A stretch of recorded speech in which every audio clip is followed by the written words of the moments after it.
Սարտնի։ Այ մունքիկ։ Մայրիկի գրկում անուշ քնած Արթուրը 3 է ծնվել, 11:55-ին, 3000 գրամ քաշով, 49 սանտիմետր հասակով։ Մանկիկին արթնացնելու մեր ջանքերն էլ իզուր էին, որովհետև ամբողջ գիշեր չէր քնել, հիմա չքնածի տեղն էր հանում։ 44 տարեկան Սեդան 24 տարի անց նորից է մայրացել։ Գրկում ջերմ ու գուրգուրանք է տալիս երեխային, ով զոհված որդու Արթուր Մխիթարյանի անվանադիրն է։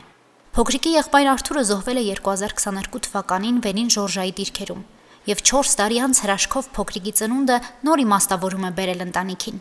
Երեքվանից ամեն ինչ փոխվել է ու առաջվանը չէ Մխիթարյանների ընտանիքում։ Բոլորիս հույս ունենք, ու հույս ունենք, որ պիտի շարունակի Արթուրի ճանապարհը, Արթուրի պես հարգված եղնի։ Մենք անհամբեր կսպասեինք իր ծնվելուն արդեն 3 տարի։ Մեկ օրական Արթուրը մի ուրիշ տրամադրություն է բերել ոչ միայն ընտանիքում, նաև ծննդատանը։ Բոլորը փոքրիկի, մոր, Սեդայի ուժեղ սիրո եւ կամքի մասին են խոսում։ Արթուրը ընտանիքի 4-րդ զավակն է, ունի իրենից մեծ եղբայր եւ քույր, որոնք Արթուրից հետո համբերատարությամբ սպասում էին այն օրվան, որ իրենց տանը կյանքի նոր սկիզբ է լինելու, եւս մեկ Արթուր է ծնվելու։ Մեր երեխեքս ամուսինս շատ սրդանց, կողքից մնացած հարազատները ոգևորեցին։ Ես է որոշեցի, որ քանի որ երեխեքս կուզեն, թող իրանց ուզելով եղնի, մանավանդ Արսենս, որ շատ կուզեր նորից աղբեր ունենար։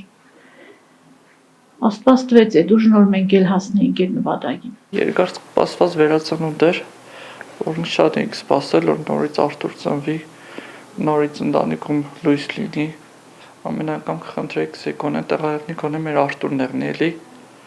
Մեկ օրական Արթուրն ավակ եղբորից փոքր է 22 տարի։ Տարիներ անց Սեդայի դեմքին ժպիտ է հայտնվել։ Այն ժպիտը, որը պարգևել էր առաջնեկ որդին, Արթուրը։ Մայրը ամենից շատ հիմա խոսում ու պատմում է անմահացած որդու մասին։ Եվ շարունակ նոր ծնված բալիկի մեջ նմանություններ որոնում, գտնում, որոնք հիշեցնում են հերոս որդուն։ Սրդանց կուզենք Արթուրին նման եղնի, դրա համար մենք կնմանեցնենք, բայց հələ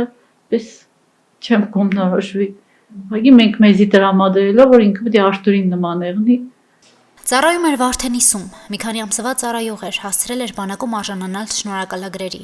Նա ապագայի համար բազմաթիվ ծրագրեր ուներ, երաժիշտ էր, դհոլահար, զբաղվում էր ըմբշամարտով։ 2022 թվականի հունվարի 11-ին Վարդենիսի Վերին Շորժայի մարտական դիրքում Արթուրը 2 ծառայակից ընկերների հետ 2 ժամ կռիվ է մղել, մինչև վերջ պահել դիրքն անառիկ ու զոհվել։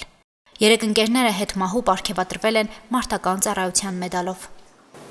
Ինքը մեր հետ է, մենք իրան բացակա չենք հաշվեն տանրապես տան մեջ։ Մենք իր հետ մասին խոսելուց անցյալով չենք խոսեն տանրապես։ Նույնիսկ այդ օր առավոտյան հիվանդանոց գալուց ես ինքս իմ մեջ զրուցել եմ Արթուրի հետ, որ դու նորից կվերադառնաս տուն։ Մենք քեզի տունը կսպասենք։ Ծառայության ընթացքում ստացած մեդալներն ու պատվոգրերը, հայրենիքի անմենացորդ նվիրյալները գիրքը, որտեղ նաև Արթուրի մասին է գրված, լուսանկարներն ու անձնական իրերը մայրը պահում է սրբորեն, իսկ նրա հետ ունեցած զրույցներն ամեն օր ուշամ են, անվերջանալի։ Արթուրի նկարով կախազարդը միշտ ու ամեն տեղ հիշեցնում է որդու մասին։ Քո մեծ աղբերն է։ Դու իր անունը կկրես, գիտես։ Փոքրիկի ծնունդին ամենաշատը սպասող Արսենը ծննդատնից տուն չի գնում։ Մայրիկի եւ եղբոր կողքից հեռու չի գնում, սպասում է դուրս գրմանը, որ իրենց տունը լցվի ձայնով ու ջերմությամբ։ Փոքրինք պատմեք սկզբից Արթուրի մանկությունից նկարները ցույց կտամ, երբ որ արդեն գիտակցի ամեն ինչ։ Դա արդեն երբ որ մեծն է, ինքը հաստատ կողքից շատ կիմանա Արթուրի մասին, ավելի շատ, քան մենք կարող ենք պատմել տանը։ Փոքրիկին տուն տանելուն շատ կսպասենք։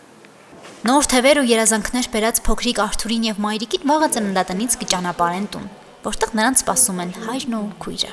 Հասմիկ Թումասյան, Արարած Ծատուրյան, Հորիզոն